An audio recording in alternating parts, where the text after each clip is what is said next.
Hai kawan-kawan, gimana kabarnya? Semoga baik-baik saja ya. Kali ini kita akan ngebahas tentang penyaliban Yesus. Kita lihat video berikut ini ya.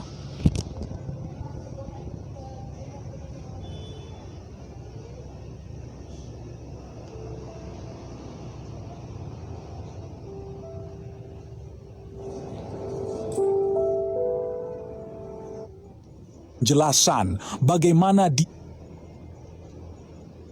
Brother Phil.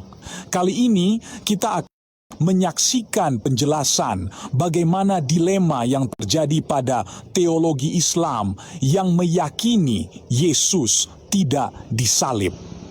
Dan pelajaran kita diambil dari channel Testify. Selamat menyaksikan.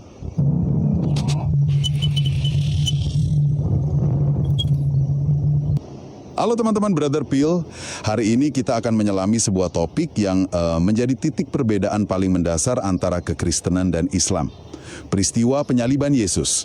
Betul sekali, ini bukan sekedar perbedaan detail ya, tapi ini semacam persimpangan narasi yang mengubah segalanya, gitu kan? Iya, di satu sisi ada salib sebagai pusat iman Kristen. Dan di sisi lain, ada penolakan total terhadap peristiwa itu dalam Islam. Tepat.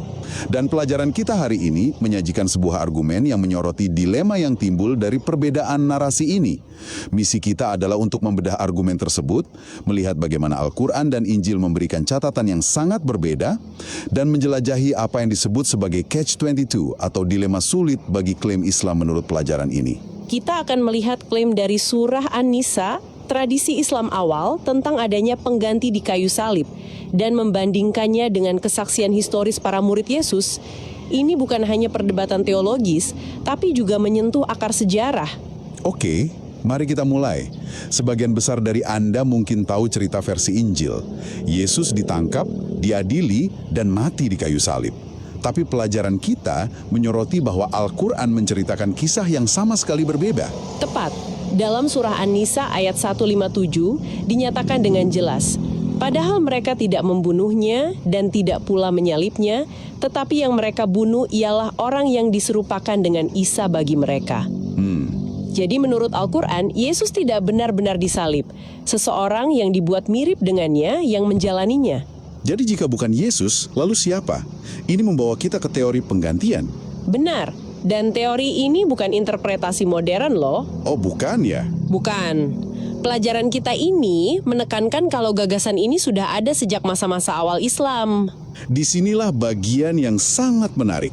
Pelajaran kita merujuk pada tafsiran Islam tradisional dari para ulama awal, seperti Ibnu Abbas, seorang sahabat Nabi Muhammad.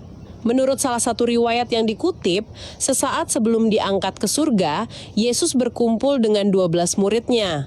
Ia berkata bahwa salah satu dari mereka akan menyangkalnya, lalu ia bertanya, "Siapa di antara kalian yang bersedia diubah agar terlihat seperti aku dan dibunuh menggantikanku?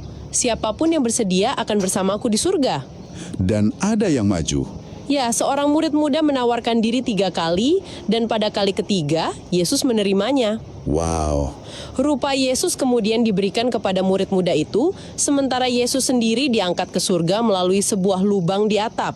Ketika pihak berwenang datang, mereka menemukan pemuda itu dan menyalibkannya, mengira dia adalah Yesus. Oke.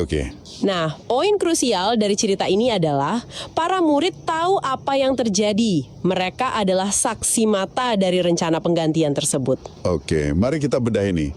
Jika para murid tahu bahwa itu adalah seorang pengganti, ini memunculkan sebuah teka-teki besar.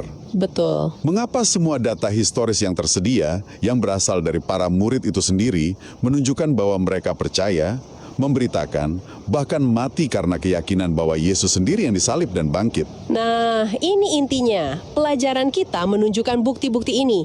Pertama, Injil Markus yang secara historis itu dikaitkan dengan Rasul Petrus. Oke. Lalu Injil Yohanes yang dikaitkan dengan murid yang dikasihi yang merupakan saksi mata di kaki salib.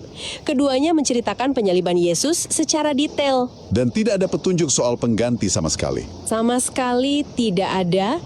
Kemudian, lihat khutbah-khutbah dalam kitab kisah para rasul dan surat-surat dari para rasul seperti Paulus misalnya dalam 1 Korintus 15. Semuanya berpusat pada kematian dan kebangkitan Yesus sebagai inti iman.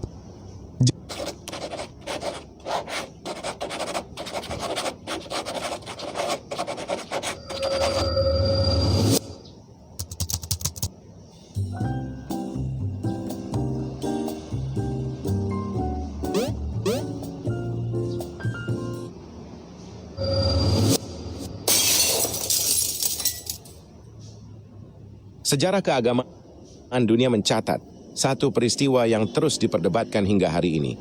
Bukan karena kurangnya keyakinan, tetapi karena perbedaan cara melihat sebuah peristiwa yang sama. Peristiwa itu adalah penyaliban Yesus.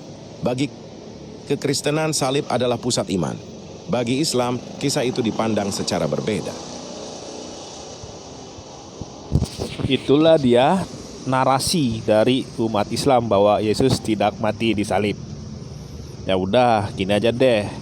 Untuk membuktikan Yesus mati di salib atau tidak, nggak usah baca Al-Quran, nggak usah baca Alkitab. Kita lihat dari fakta sejarahnya. Sumber-sumber di luar Alkitab bahwa Yesus mati di salib. Untuk membuktikan kebenaran tersebut, ya. Nggak usah pakai kitabnya masing-masing. Kitabnya umat Islam dan kitabnya umat Kristen, yaitu Al-Quran dan Alkitab, nggak usah. Kita buka aja berdasarkan sumber-sumber yang di luar Alkitab. Oke, kita lihat sumber-sumber Alkitabnya ya.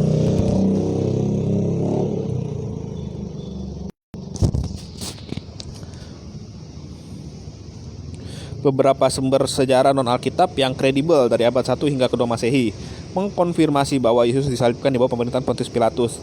Catatan utama berasal dari sejarawan Romawi Tacitus, sejarawan Yahudi Flavius Josephus, Talmud Yahudi, serta penulis seperti Lucian dari Samosata. Berikut adalah rincian sumber-sumber berikut. Cornelius Tacitus, tahun 56-120 Masehi. Sejarawan Romawi ini dalam karya Annals 1544 mencatat bahwa Kristus menderita hukuman mati ekstrim di bawah pemerintahan Tiberius oleh prokurator Pontius Pilatus. Flavius Josephus, tahun 37-101 Masehi, sejarawan Yahudi dalam Antiquity of Jews 1833 menyebutkan bahwa Yesus adalah guru yang bijak dihukum salib oleh Pilatus, namun pengikutnya melaporkan dia bangkit. Talmud Yahudi Sanhedrin 43a, dokumen rabbinik ini mengonfirmasi bahwa Yesus orang Nazaret digantung bahasa untuk penyaliban pada malam Paskah. Lucian dari Samosata, abad kedua Masehi. Satiris Yunani ini merujuk pada Solvis yang disalibkan, yang ajarannya diikuti oleh orang Kristen. Maraber Sarapion, sekitar 73 Masehi. Filsuf Surya yang menulis surat tentang eksekusi raja yang bijak, merujuk pada Yesus oleh orang Yahudi. Eksekusi mati disalib, maksudnya begitu ya.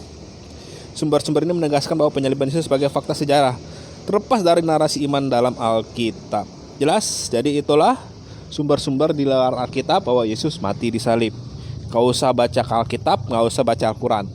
Kita lihat dari fakta sejarahnya ya, bahwa Yesus benar-benar mati disalib. Dan sumber-sumber ini bukan orang Kristen, tetapi orang-orang yang bukan Kristen, entah itu Yahudi, entah itu ateis, ataupun agama yang lain. Oke? Itu saja jawaban saya untuk hari ini.